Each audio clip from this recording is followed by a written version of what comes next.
más incrementado. A veces tiene incremento de estudios de el lado visual.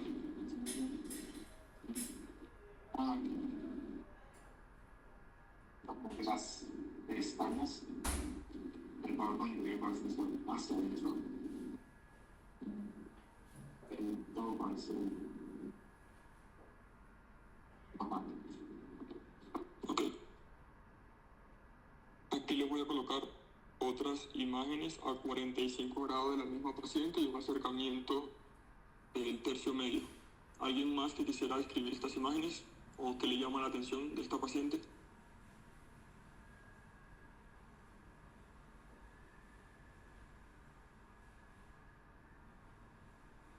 ¿Sí?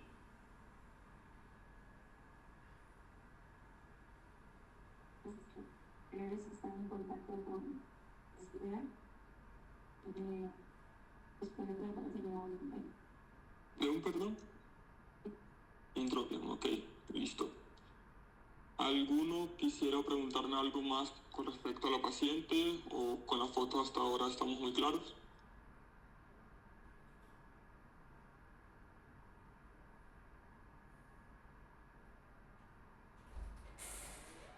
¿Cuánto tiempo llevo usando la frente para el glaucoma? El glaucoma está en sospecha, no tiene ninguna medicación actualmente, o sea, en el momento.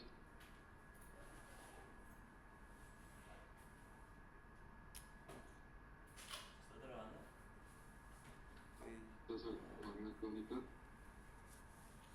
entonces la causa de unas gotas que cambian los tejidos. Generalmente la diatrofia de grasa, pero si ya tienen combinado con otros componentes, sí puede ser. ¿Qué más? Se ha hecho una cirugía. Se ha hecho cirugía, exacto. ¿Por qué quieres ver eso? Cuando atendaron a los pacientes, después del procedimiento cirúrgico, le haya causado accidente. ¿Sabes? ¿Qué más? Como se haga tejido fibroso por las intervenciones gris, ¿qué más?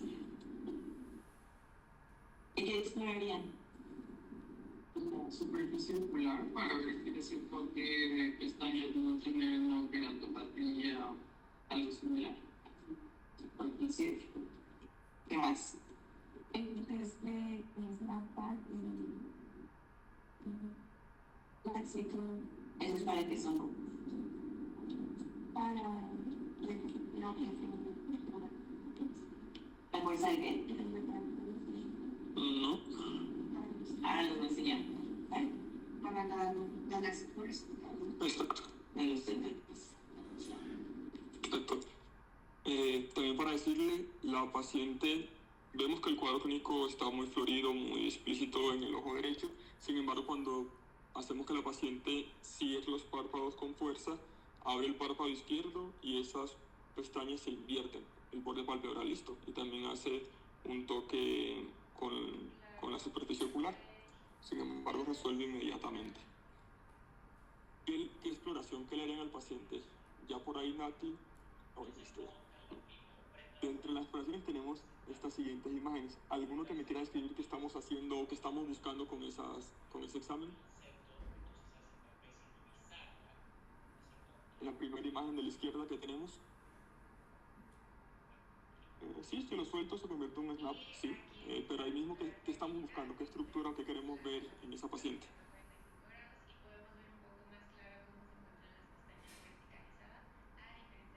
Sí, los fondos de saco, pero sí, también, pero ¿qué estructura o qué queremos ver?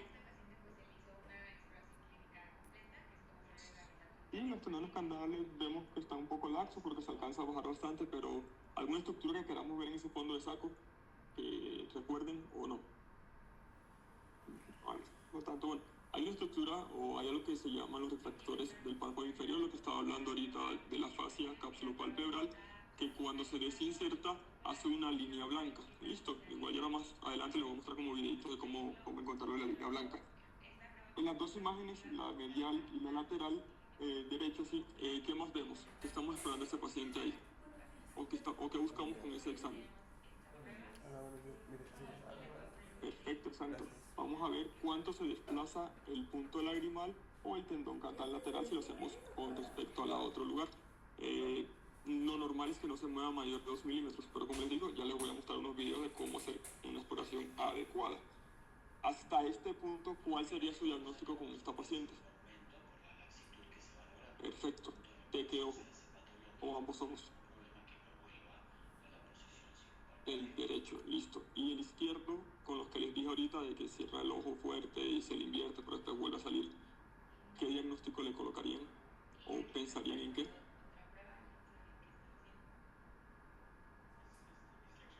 Listo, hay otra entidad que se llama un entropio subclínico, listo. Que sería pues este caso de la paciente. La paciente fue llevada a cirugía. Aquí tenemos, perdón.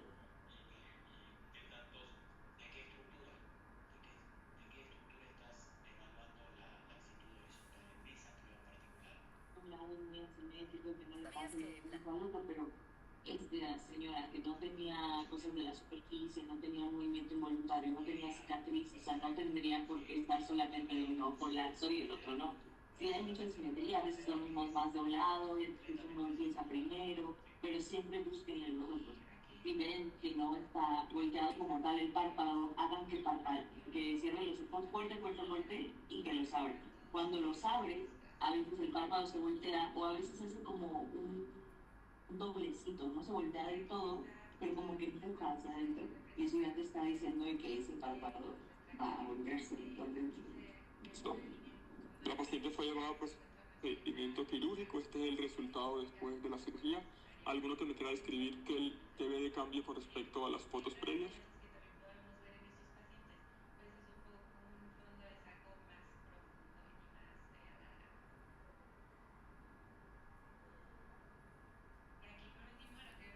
Ujú.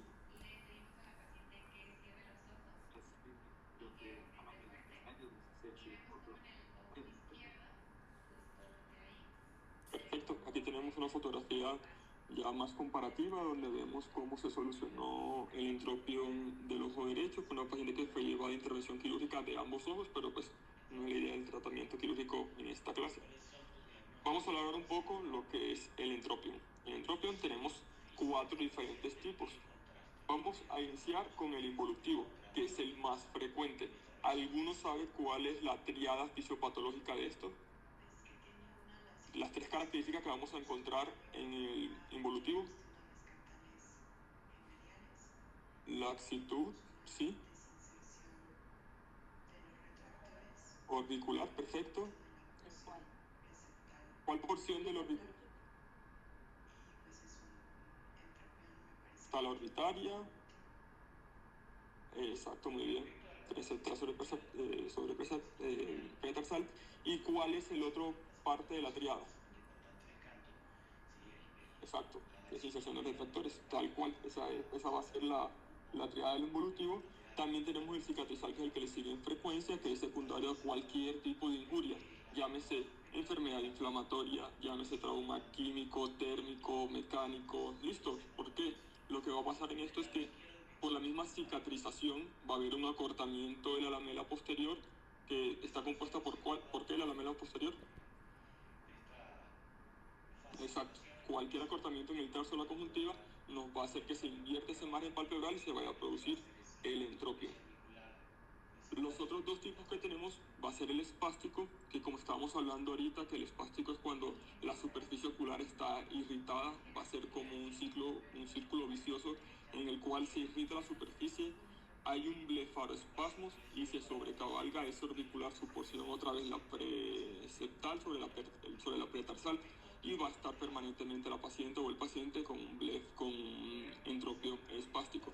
Hasta que no se solucione el problema de la superficie, la irritación, pues no va a haber una solución como tal del entropio espástico.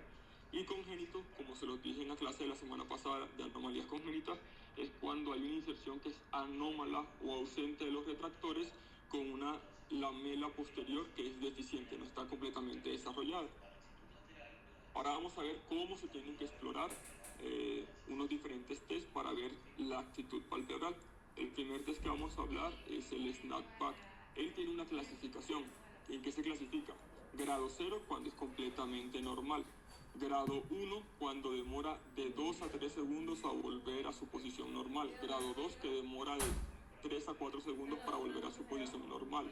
Grado 3, que demora más de 5 segundos y necesita el parpadeo para volver a su posición normal. Y el grado 4 es que en ningún momento vuelve a su posición normal. Aquí tenemos uno normal que tenemos a la izquierda. Miren cómo bajamos e inmediatamente vuelve a su posición normal. Lo vuelvo a poner por si quedó alguna duda o alguien no alcanzó a ver. Perfecto. Y el anormal, miren a esta paciente cómo le retraemos el párpado. Miren cómo todavía no está en posición. Ya han pasado 4 segundos, 5 segundos y parpadea. Entonces, ¿en qué grado lo clasificarían? Grado 3, exacto. Necesita el parpadeo para volver a su ubicación normal.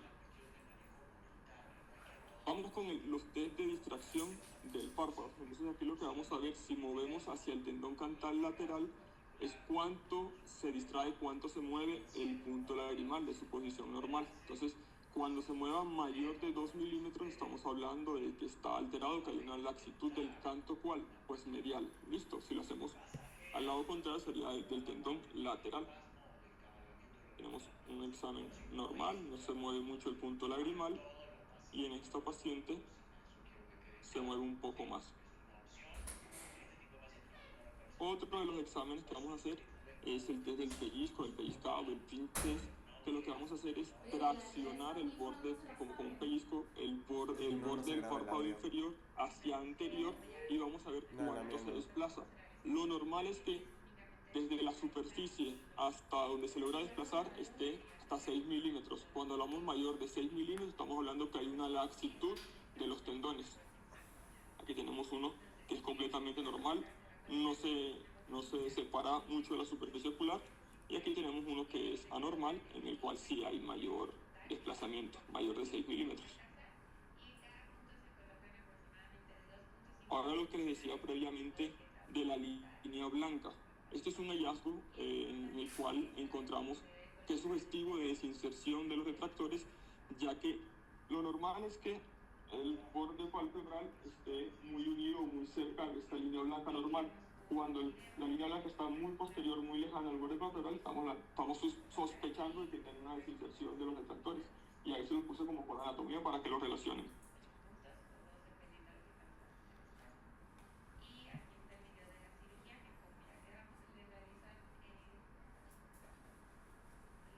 Bien. Claro.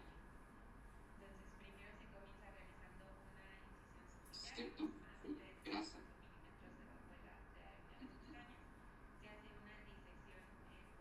Un músculo doble inferior, posterior.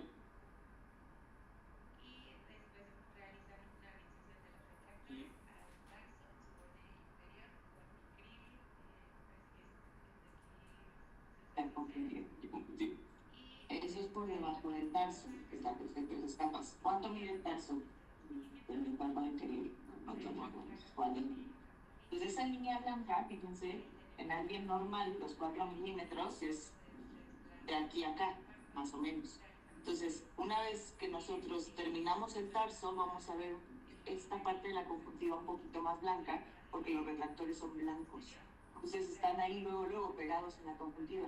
Entonces por eso vemos rosita y ahí a los 4 milímetros blanco. Pero cuando se desinsertan de esos 4 milímetros, ya no vemos tan blanquito, perlado. Ya se empieza a ver un poco más rosa y mucho más abajo ya empezamos a ver una línea blanca que salió. Ya los retractores salió de su lugar y que se empieza a ir para abajo, para abajo. Y alguien hablaba también de los fondos de saco. También se alargan los fondos de saco.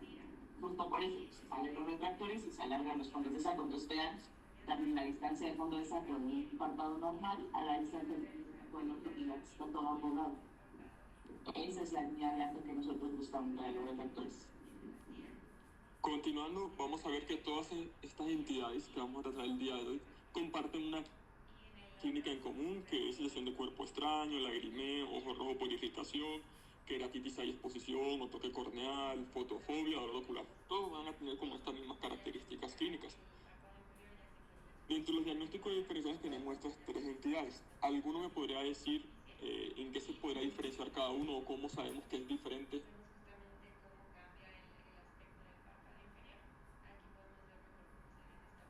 Recordemos, la semana pasada ya hablamos del epiblefaron, que es esa... No, no, dime cómo tú diferencias que no, esto no es un entropion. No sé, la distriquiasis no es un entropion porque es... ¿O te encuentras?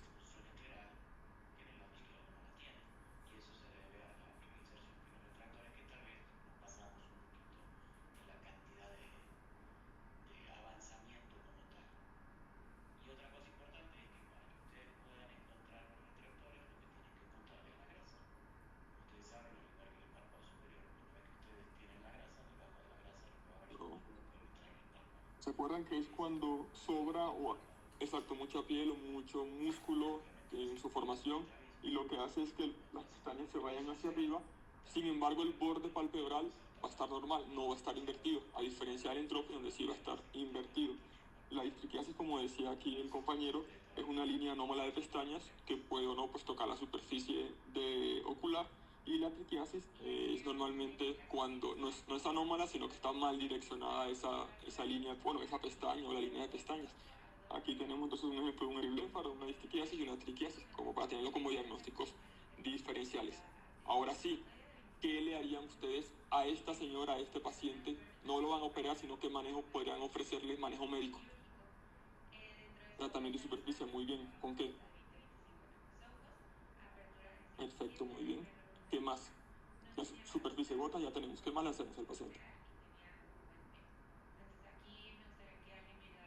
Muy bien, lente de contacto en caso tal de que veamos un defecto epitelial, la superficie muy afectada. ¿Qué más le podemos ofrecer al paciente? La cosa es que está todo el borde palpebral normalmente está vertido. ¿Le vas a quitar todas las pestañas? No, ¿verdad? Exacto. ¿Qué más le podemos ofrecer? Toxina botulínica, en caso de los pacientes con espástico, ¿verdad? Entonces, normalmente acordémonos que la toxina botulínica va a ser un medicamento que va a ser un bloqueo neuromuscular, que dura de 3 a 4 meses, es una terapia temporal, mientras que llegamos a la cirugía, pero está muy bien. ¿Qué otra cosa podríamos utilizar? Ah, bueno, sí, sí.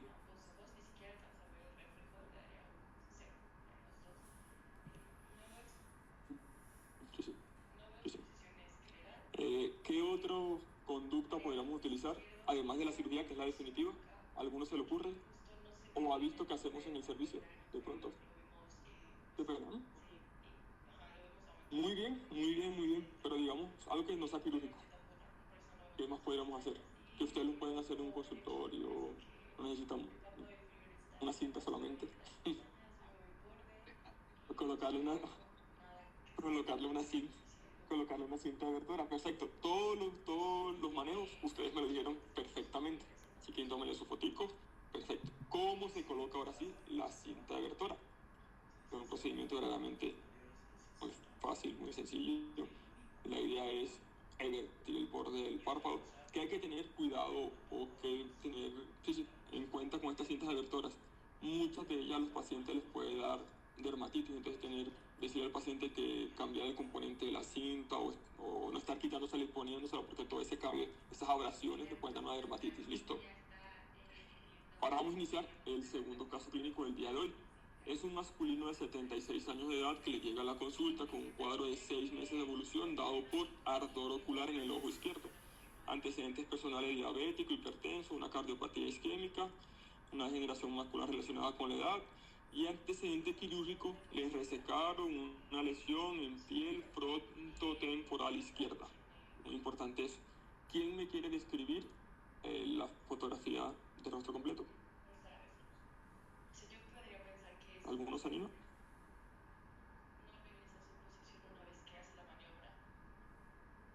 Sí. ¿Vale? Sí.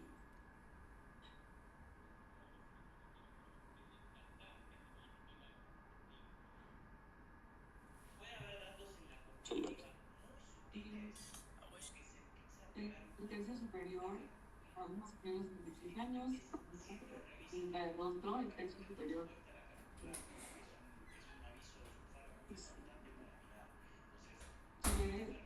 No creo que se ve inversiones en alteraciones gráficas. Me parece que la ceja izquierda está un poco más elevada que la derecha, o bueno, la derecha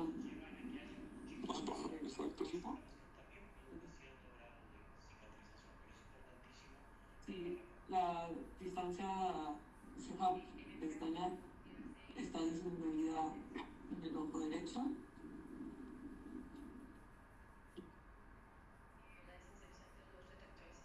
En el borde palpebral inferior, ¿qué te parece que encuentras? ¿Qué ves? Se ve expulsión escleral en ambos ojos. Ujú.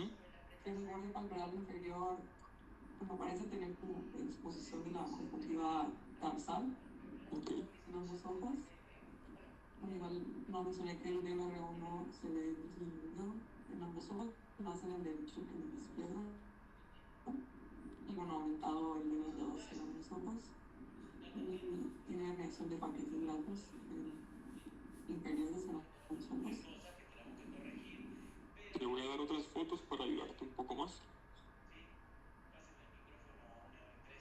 Igual, aquí en este poco ya se puede observar que tiene, bueno, más exposición de los fondos de Salford. ¿Cómo ves este borde palpebral con respecto a la superficie? Sí, no toca la punta. Exacto. Exacto. Tenemos una evidencia. Cuando tiene el ojito cerrado en la foto inferior del medio, ¿qué puedes ver? ¿Cómo ves ese borde de ese párpado? No, al decir el borde está más abajo Está que ver- habla de la Está vertido, estamos con una sospecha diagnóstica de qué entidad. Ectopiano, exacto. ¿Qué más quisieras preguntarle al paciente o hacerle al paciente o cómo lo enfocarías? Bueno, primero, bueno, ya tenemos un antecedente corporal, pero si hubo alguna otra intervención en los párpados, si tuvo algún No tuvo. bueno, que tiene, es muy simétrico en ambos ojos, pues. ¿Te parece que si me digo que ambos ojos? Bueno, un ojo está, lo tiene en ambos, Ujú. me parece más afectado el derecho. Bueno, no, el ojo izquierdo tiene más expresión. Exacto, está como más invertido el borde, ¿verdad? Del ojito izquierdo. Y tenemos ese antecedente de esa cirugía o esa cicatriz que puedo hacer. Exacto, listo.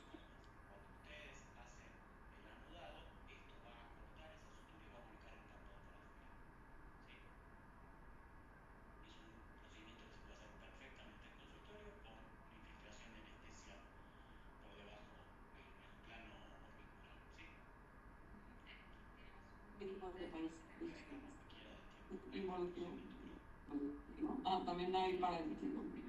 También paralítico eso. O sea, vean toda la cara. Porque acá tú le cambias la Ah, perdón. sí, te parece paralítico. Pues no se ve el dato de que pueda tener o sea, como antecedente de parálisis facial, que hablará de que pueda. O sea, habría que hacerlo gesticular, pero ya nada más así de pantallazo, pues tiene los surcos nasogenianos, la pálida de los dos lados. Realmente si tienen paralíticos se les tiende como que a borrar mucho los surcos, los lados. No nada más de que se le vaya al lado de la boca, sino que ya ven todo más caído de un lado, que no se nota tanto. Entonces dices involutivo, y si tú dices que involutivo, ¿qué harías? Para ver si sí es involutivo. Bueno, y también exploras la actitud palpebral. ¿Qué prueba quisieras como hacer como para diferenciar? ¿Este es un involutivo o puede ser? ¿Qué otra opción creerían ustedes que pueda hacer? Ujú. ¿Y qué más? Abre la boca y ¿qué más hace el paciente?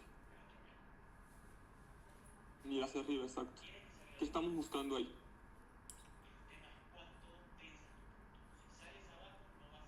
Exacto, pero o sea, cuando hacemos esa maniobra que vamos hacia arriba, abrimos la boca, estamos como tensando toda la piel del tercio medio, ¿verdad? Porque estamos ahí en la boca tensando todo, para ver si hay déficit de qué lamela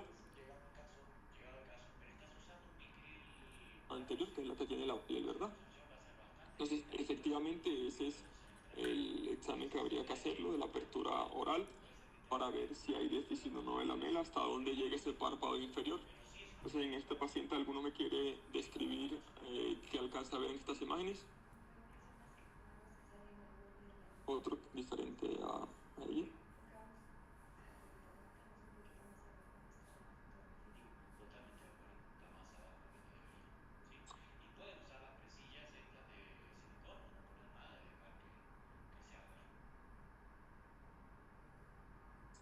mismo la evolución del párpado inferior, visualizada con flujo nasal. La en medio es la prueba que tenemos de esquina. Vamos a ver si pero cuando nosotros hacemos que el paciente abra la boca, mire arriba y tenemos que mecánicamente con el dedo empujarles el párpado hasta arriba. Deberías de poder empujarlo súper bien, sin ningún problema, básicamente que el párpado inferior toque con el párpado superior. Acá como que cuesta un poquito y otra cosa que tienes que ver, si tienes un paciente que tiene un ectropio, por ejemplo, que no se ve muy bien en la foto, muchas veces si es cicatrizal, o sea que nos falta la lamela anterior, cuando nosotros empujamos hacia arriba, el párpado como que se vienta un poquito más, porque no tiene de dónde estar empujando, y porque no tiene de la lamela anterior, tú lo puedes empujar, a veces hasta se te enrolla para adentro, porque el problema no es que te falte piel, el problema es nada más que están en todo el lazo de los tejidos, los puedes levantar y jalar hacia donde quieres. Y este señor, fíjense, el tercio medio, cómo se ve la piel toda lisa, o sea, ahí igual lo logran poner un poco más en su posición, pero seguramente estaba haciendo mucho más piel, o sea, no es un desplazamiento tan fácil. Y vean también las características de la piel, por eso es importante verlo todo completo. Es una piel que no es que se vea clara, pero se ve dañada por el sol, se ve como marroncita. Siempre que tengan ustedes un ectropio, fíjense en el estado de la piel, sobre todo en el tercio medio, en el tercio inferior, y hagan esta prueba. Ya integrando estos hallazgos, ¿qué diagnóstico les parecería a este paciente? Nuestro cicatricial, perfecto. El paciente fue llevado a cirugía. El día de hoy no tenemos que hablar, vamos a hablar de procedimientos quirúrgicos. Este es el antes y después. Aquí tenemos con los ojitos cerrados. Ya miren cómo no se ve la eversión como el punto larimal del borde palpebral inferior. Por cuestiones de tiempo vamos ya a seguir un poco la revisión del tema. Perdón.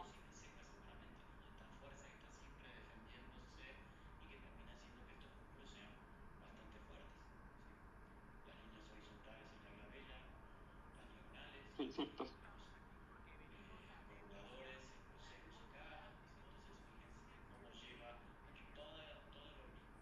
Ahora vamos a hablar del ectropio. A diferencia del entropio, que son cinco tipos. Vamos a encontrar la más frecuente va a ser la involutiva, que va a ser normalmente por debilidad cantal, laxitud pues horizontal. Va a haber una hipotonía por cambios de la edad del orbicular. Va a haber una, no tanto como tal debilidad del tarso, porque el tarso es un tejido fibroconectivo, sino que hay pérdida de esas uniones en el tejido.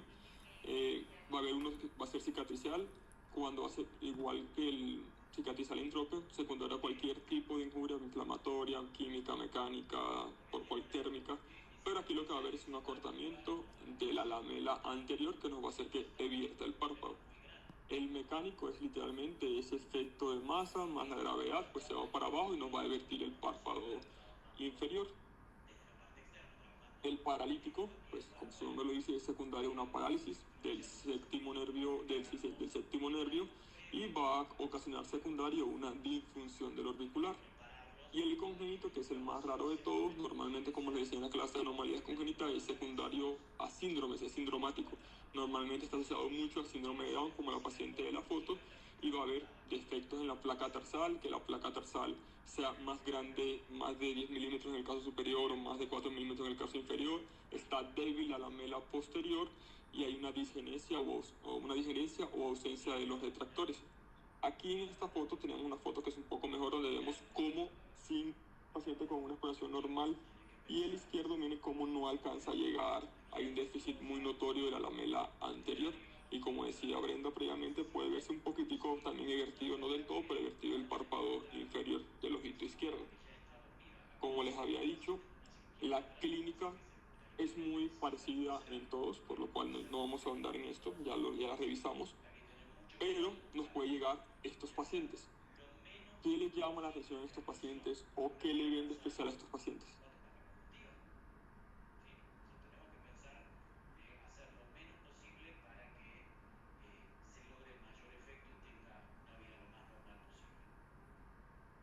¿Y hiperémica, bien, ¿qué más? Engrosado, perfecto.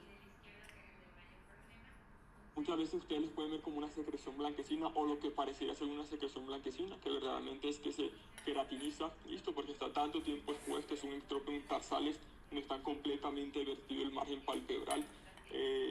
Ustedes pueden confundirlo porque tiene secreción o algo, pero no, verdaderamente es una queratinización del borde palpebral. ¿Qué creen que habría que hacer con estos pacientes? Obviamente la conducta es quirúrgica, pero les llega a ustedes, ¿qué hay que optimizar con ellos? Además de la superficie. Mucho lubricante y ¿qué más? Aseo, muy bien, pero ¿qué más? Está como un poco inflamado, ¿verdad? Está como un poco inflamado, habría que desinflamar, ¿verdad? Entonces considerar en estos pacientes que nos llegan así un esteroide o algo, desinflamar, porque eso también nos ayuda para la conducta quirúrgica, que llegue con el párpado lo menos inflamado posible para ver hasta dónde le llega el tejido. ¿Listo?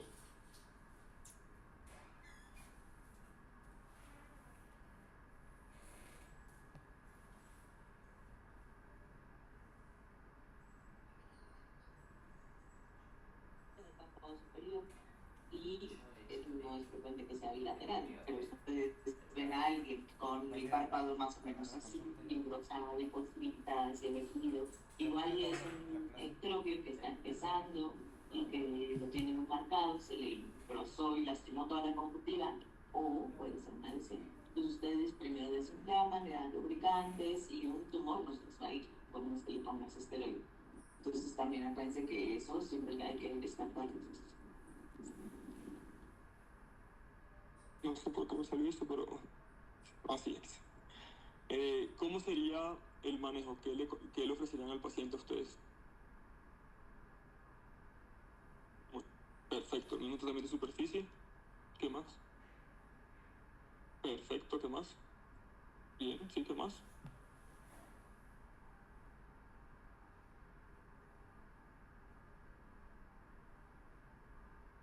Ok, un cierre, listo, ¿qué más?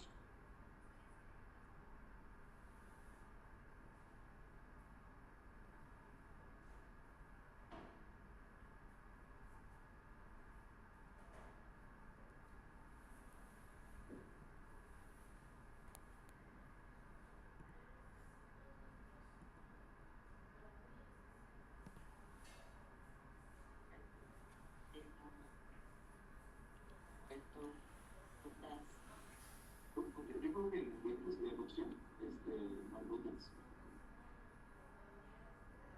¿Y quién más sabe con qué se puede tapar?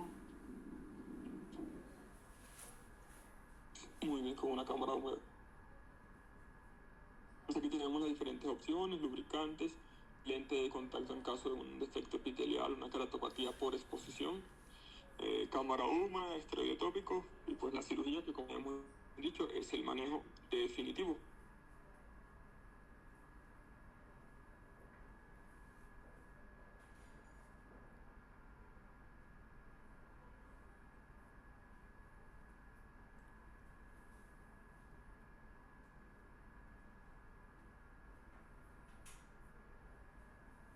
Pues el plástico y nos cierran las Que se pueden poner con cintas o se les puede decir que se pongan un poquito de vaselina. Se les recorre, pero por lo menos si no están acostados, se les ayuda a no les lastimar la piel. Con eso lo fue. Pero ese plástico así de cocina. Y ya por último, vamos a hablar un poco de retracción palpebral inferior. Antes de hablar de normalidades, vamos a hablar de normalidades. Entonces acordémonos que está la distancia margen reflejo 1 y 2.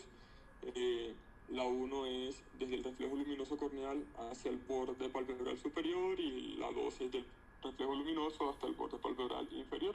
Lo normal es que el reflejo y el borde o el limbo inferior pues esté en contacto con el borde palpebral y también sería igual hacia arriba. Aquí normalmente está más tapado, el limbo está tapado, pues no está el limbo como tal en contacto con el borde, sino que se ve pues el iris un poco cubierto. La distancia normal o de la apertura, que es la suma del MR1 y el MR2, es de 9 a 10, entonces el normal es que sea de 4 o 5 milímetros de estas medidas. Cuando encontramos un paciente con las siguientes características, ¿alguien me quiere describir alguno de los dos pacientes o los dos pacientes que tenemos en la imagen?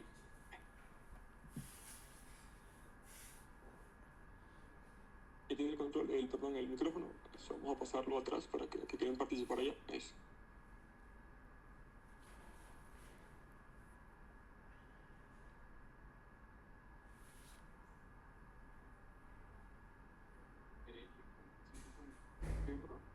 De hecho llega a ver cierta exposición escleral y justo la distancia margen reflejo 2 se ve pues, notablemente aumentada. Hacia abajo digo, vemos algunos cambios de hiperpigmentación, pero no son tan relevantes en el caso. Listo, y la otra imagen.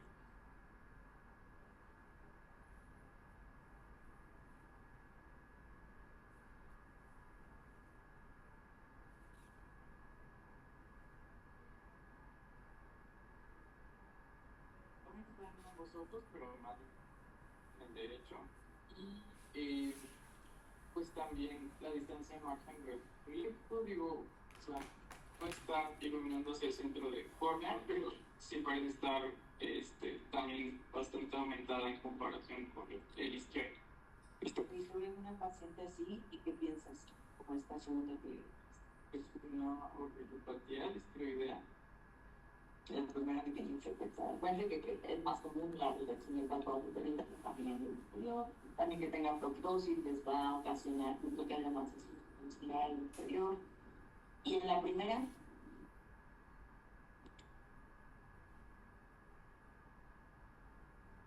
Si nos vamos un poco más, vienen como los cambios de la piel, aquí como algo anormal, que no es como tal de su piel, que creían que le hicieron a ese paciente. Exacto, alguna cirugía seguramente, exacto, sí. Entonces seguramente es algo por secundario a una cirugía, su retracción. Ellas se pueden clasificar las retracciones según si es neurogénica, miogénica, mecánica o congénita. Esa es la clasificación. Neurogénico, secundario a una parálisis facial, hay distonia del músculo auricular y hay caída como tal de la distancia margen reflejo tipo 2. Miogénico vamos a tener por engrosamiento de esos párpados, de esos músculos. La principal entidad que siempre debemos sospechar es la OAT, pero también puede ser por deficiencia de esos músculos, como si fuera una parálisis, que es por inyección de toxina botulínica, o cuando de forma iatrogénica o terapéutica hay una resección del recto inferior. Mecánico vamos a encontrar ya las otras entidades, normalmente tienen que ser tumorales, proptosis, cicatriz, el daño actínico, radioterapia, listo. Y congénitos, que ya son mucho menos frecuentes, vamos a tener la retracción palpebral congénita como una entidad única y aislada, muy rara. Otras también van a haber retracciones palpebrales inferiores normalmente en pacientes con epiblefaron, y otro una retracción paradójica al mirar hacia arriba, que es otro tipo de síndrome esporádico.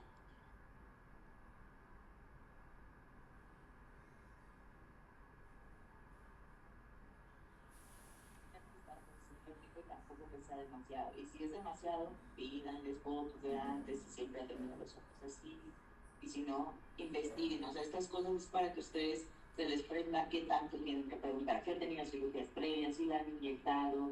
Si ustedes a la hora de palpar, palpan alguna masa, si tienen problemas de tiroides, algún trauma. Como decía Bren, estas son las causas más frecuentes. En el medio tenemos la más frecuente de todas, que es la UAT.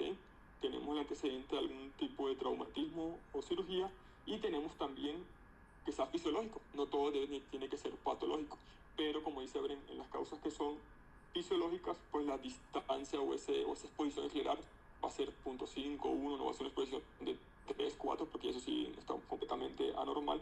Va a ser simétrico entre uno y el otro. Listo, y vamos ya a descartar todas las otras entidades para estar seguro que es algo fisiológico. La clínica vuelve y juega, muy parecida con todas las que hemos hablado, y me sale así, listo. Y en el manejo, además de lubricantes, aquí lo muy importante es tener el enfoque. ¿Qué es el enfoque?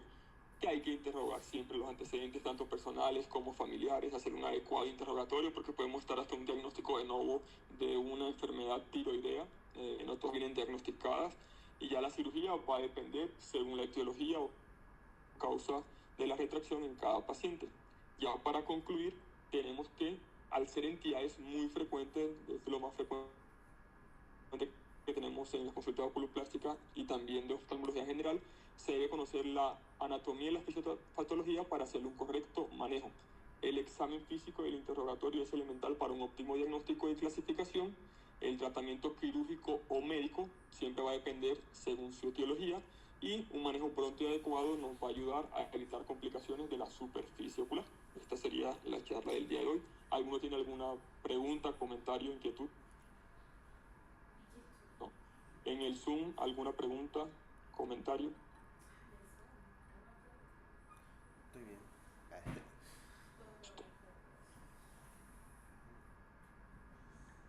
A veces, a ustedes les llegan pacientes que creen que tienen triquiasis o disquiasis y entonces las están tratando ya hasta incluso planear la cirugía con para quitarles eso, ponerles glucosa, no sé, a veces hay heteropione que la conjuntiva como que avanza un poquito hacia la parte donde están las meibomio, incluso pasa la línea gris y se empieza a ir como hacia las pestañas. Pues se ve muy rojito y en realidad eso te confunde y te hace creer que tiene o una línea de pestañas extra o las pestañas que están saliendo hacia un no. Entonces ustedes siempre a la prendida eviertan el párpado y aprieten para que vean dónde sale toda la secreción de las glándulas de meibomio, porque a veces es un entropio y trae una cicatriz, ustedes se dieron cuenta y están pensando que las pestañas están en contacto porque tienen una triquiasis.